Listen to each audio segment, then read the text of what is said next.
একজন বাগানি যদি চায় তাহলে অনেক কিছুই সম্ভব করতে পারে। অসম্ভবকেও সম্ভব করতে পারে, তবে তার জন্য মনের জোরটা থাকতে হবে, আর সেই জোরে আপনাকে মনোযোগী হয়ে কাজ করতে হবে। হ্যালো এভরিওয়ান, আসসালামু আলাইকুম। কেমন আছেন আপনারা সবাই? আলহামদুলিল্লাহ, আমি তো অনেক ভালো আছি। আশা রাখছি আপনারা সবাই ভালো আছেন। কেন এই কথাটি বললাম যে একজন বাগানি যদি চায় তাহলে যে কোনো কিছু করতে পারে। আজকে আমি আপনাদের সামনে যে ভিডিওটি নিয়ে এসেছি এটা কোনো গার্ডেনিং না, কিন্তু আমার কাছে মনে হয় গার্ডেনিংয়ের থেকেও অনেক বড় কিছু। আর সেটা কি, এই যে আপনারা বীজগুলো যে দেখতে পেলেন, এটা কিসের বীজ? এটা হচ্ছে আমাদের কাইকা বা কাকিয়া সিম অথবা নলডুগি সিমের বীজ। আপনারা সবাই জানেন যে এই বীজটি হচ্ছে আমি কিভাবে কালেক্ট করেছিলাম, কিভাবে কাকিয়া সিমের জন্ম দিয়েছিলাম। তো সবার শুরুতেই আমি আপনাদের বলবো যে চলেন আমরা একটু ফ্ল্যাশ ব্যাকে গিয়ে দেখে আসি যে এই কাকিয়া সিমের জন্মটা কিভাবে দিয়েছিলাম। জি হ্যাঁ, এই কাকিয়া সিমের জন্ম হয়েছে এবছর ফেব্রুয়ারিতে। হান্সলো গিয়েছিলাম লন্ডন কোয়ালিটি ফুড, সেখানে কিছু খাবারের জন্য সিম নিয়ে এসেছিলাম, যা ছিল কাইকলা সিম। একটি সিম ছিল খুবই বতি, যার ভিতরে আধা পাকা আধা কাঁচা কিছু বীজ ছিল। 3টি মাত্র বীজ ছিল। সেই বীজগুলোকে আমি ফেব্রুয়ারির মিডলে শুকিয়ে রেখে দেই যে সামার টাইমে চেষ্টা করব।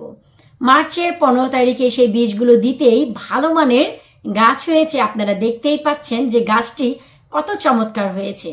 ডে বাই ডে যখনই 2 পাতা থেকে 3 পাতা হয় আমি কফি দেই, তারপরে ম্যাজিক সার দেই। এরপর আমি শুকনো জৈব সার ব্যবহার করি, শুকনো টিএসপি ব্যবহার করি, লিকুইড টিএসপি ব্যবহার করি, ফর্মুলেক্স ব্যবহার করে তারপর এই যে দেখতে পাচ্ছেন বর্তমানে গাছটি এই অবস্থানে নিয়ে এসেছি। আলহামদুলিল্লাহ, গাছে কত পরিমাণে সিম এসেছে তা তো আপনারা নিজেরাই দেখতে পাচ্ছেন। আর এই সিমগুলি খুবই খুবই খুবই ভালো, দেখতেই পাচ্ছেন। এগুলোকে অনেকে বীজ সিমও বলে থাকে, কারণ ভিতরে মোটা মোটা বীজ হয়।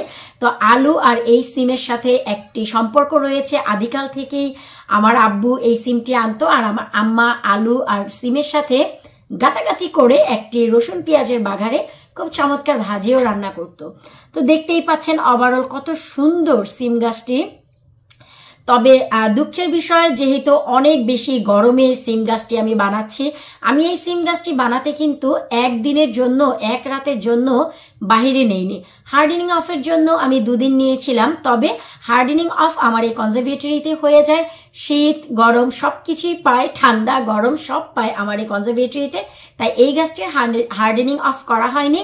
আমি 2 দিন বাহিরে এনেছিলাম শুধু একটু ওয়াটার ওয়াশ দেওয়ার জন্য, কারণ কনজারভেটরির তাপমাত্রা 48, 49, 44, 42, 41, 39, 38 এমন যায়, যে কারণে আমি বাহিরে নিয়ে এসেছি। আর আপনারা দেখতেই পাচ্ছেন সিমগুলো কত মনোরম, দেখে মনে হচ্ছে না যে খেয়ে ফেলি। আসলে এটাই হচ্ছে সত্যি কথা, দেখলেই মনে হয় খেয়ে ফেলি। কেমন লাগলো আপনাদের আমার এই কাকিয়া সিমের জার্নিটি? তো এই যে দেখতে পেলেন মাত্র 3টি গাছে যে সিম হয়েছিল, তার থেকে অতিরিক্ত গরমে যখন বাহিরে গিয়েছি বাচ্চা কাচ্চাকে নিয়ে, যেমন কি সুইমিংয়ে বা মসজিদে বা কারো বাসায় ডে টাইমে, তখন তো কনজারভেটরির দরজা জানালা বন্ধ থাকে। তো এসে দেখতাম 2টি 3টি করে সিম একদমই পুড়ে যেত। সেইগুলো তো ফেলে দিতে হয়েছে, খেতেও পারিনি, একদমই পুড়ে যেত। তো বাকি যে সিমগুলো ছিল সেই 3টি সিমের জার্নি থেকে শুকর আলহামদুলিল্লাহ আমি এই সিমগুলো করেছি আপনাদের জন্য। এই যে দেখেন 33টি সিম করেছি আমি 3টি সিম দিয়ে। একটি সিমও বিসমিল্লাহ করিনি, আমি খাইনি। টু বি অনেস্ট, আমি একটিও খাইনি। তো 33টি বীজ আমি বানিয়েছি 3টি সিম থেকে। তো এই যে বীজগুলো, এই বীজগুলোকে ডাবল বা ট্রিপল করার জন্য বললাম না যে একটি বাগানে যদি চায় অনেক কিছুই করতে পারে।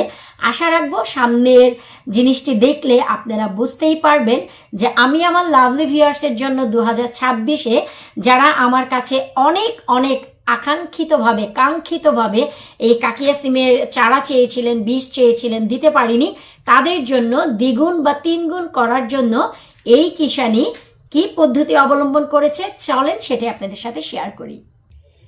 যখন দেখলাম যে 3টি সিম গাছ থেকে 33টি বীজ আমি বানিয়ে যখন শুকিয়ে ফেলেছি, তখন আমি তো খুব খুশি যে নেক্সট ইয়ার ইনশাল্লাহ আমি কাকিয়া সিম খাবো এবং বানাবো।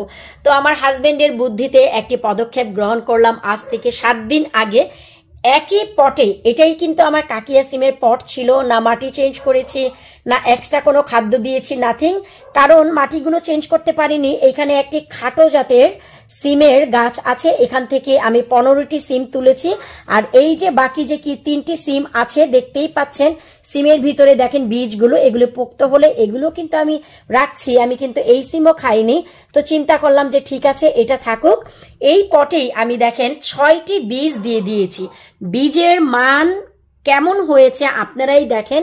এই যে দেখেন 1টি 2টি 3টি 4টি 5টি 6টি। সো এর credit goes to my husband. এটা সম্পূর্ণ আমার হাজবেন্ডের একটি আইডিয়া ছিল যে যেহেতু বীজ অলরেডি শুকিয়ে ফেলেছো, আমি জুন মাসের 25 তারিখে সব বীজ শুকিয়ে ফেলেছি, যে শুকিয়ে ফেলেছো এক কাজ করো তুমি আবার বীজ লাগিয়ে দাও। যেহেতু জুন মাস নেক্সট জুলাই যাবে, অগাস্ট যাবে, সেপ্টেম্বর যাবে, আমরা তো অবভিয়াসলি মিডল অগাস্ট থেকেই সিম শুরু করি খাওয়া বা সেপ্টেম্বরে। সো অনেক long time to go, that's why আমি এই কাজটি করলাম। আবার নতুন করে আমি কাকলিয়া সিমের জার্নি শুরু করলাম। আশা রাখছি এখন যে সিম হবে নিজেও খাবো এবং আরো বেশ কিছু বীজ কালেক্ট করব আমার লাভলি ভিউয়ার্সের জন্য। এবার আপনারাই বলেন যদি মনোবল থাকে আমরা কি না করতে পারি। আমি যদি চিন্তা করতাম যে ঠিক আছে আমার কাকলিয়া সিম হয়ে গেছে, বীজও হয়ে গেছে, 3টি গাছ থেকে 33টি বীজ, ইনাফ ইজ ইনাফ, কারণ হচ্ছে নেক্সট ইয়ারের জন্য 33টি গাছ হবে, এটা তো অনেক হ্যাপির বিষয় ছিল। তো হাজবেন্ডের বুদ্ধিতে চিন্তা করলাম যে না এই বছর খেতে পারিনি, খুব আফসোস করছিলাম। তখন হাজবেন্ড বললো আমাকে এত আফসোসের দরকার নেই, কিছু বীজ দিয়ে দাও, বীজ যদি ভালো হয় এতে করে পরীক্ষাও হয়ে যাবে যে বীজের গুণগত মানটা কেমন, আর তোমার গাছ হলে সিমও খেতে পারবা বা আরো বীজ কালেক্ট করতে পারবা। তো আশা রাখছি আমার এই কাকলিয়া সিমের জার্নিটি আপনাদের ভালো লেগেছে, যে একজন বাগানি যদি চায়, মনে যদি ইচ্ছা শক্তি থাকে, সে যে কোনো কিছু করতে পারে গাছপালা নিয়ে। ভিডিওটি কেমন লাগলো কমেন্ট বক্সে অবশ্যই ভিডিওর নিচে কমেন্ট করে জানাতে একদমই ভুলবেন না।